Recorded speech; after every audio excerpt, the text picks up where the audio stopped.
आज pharma stocks और डिफेंसिव्स की बात सुबह से ही कर रहे हैं, अनिल जी ने भी कहा, मैं भी शुरुआत की कमेंट्री में फार्मा एफएमसीजी की बात कर रहा था।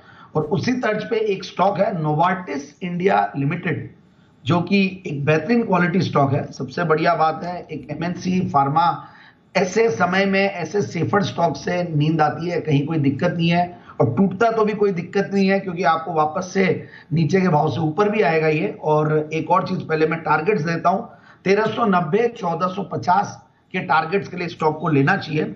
और सबसे बढ़िया बात है, एक बहुत बड़ी पेरेंटेज वाली कंपनी, मतलब one of the largest pharma players in the world, जो स्विस कंपनी है और एज ओल्ड कंपनी, मतलब बहुत पुरानी, और सब जानते ही हैं।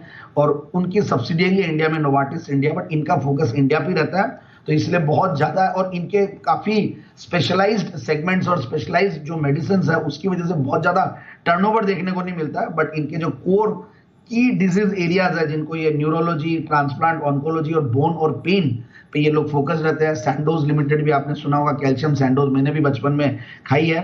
सो गायनेकोलॉजी, एंटी टीबी, एंटी इन्फेक्टिव्स, और ये सारे पर्टिकुलर सेगमेंट में है। और कंपनी का बिजनेस इंफ्रास्ट्रक्चर भी ठीक ठाक है, और कुछ इन्होंने पास में डॉक्टर रेड्डीज के साथ भी कुछ टाई अप किया था डिस्ट्रीब्यूशन के लिए। और अब मैं अगर देखता हूं तो फंडामेंटल्स बहुत बढ़िया, क्योंकि जून का रिजल्ट मुझे इनफैक्ट वो किया कि भाई जून के रिजल्ट्स को देख के बिल्कुल स्टॉक को लाना चाहिए सामने। 20 करोड़ के पैट के सामने 26 करोड़ का पैट था, और मार्जिन बहुत बढ़ गया है काफी क्वार्टर्स के बाद। अच्छा मार्जिन 20s में अगर मार्जिन आता है तो बहुत बढ़िया लगता है। 26% का मार्जिन, बीच में डिप था, 19% लास्ट जून 2023 में था, उसके सामने 26% के मार्जिन की वजह से बढ़िया प्रॉफिट्स आए हैं। So that is very important again. और अब मुझे लगता है जो फंडामेंटल्स है, तो 2.5% का डिविडेंड, 2-2.25% का डिविडेंड जनरली रहेगा ही।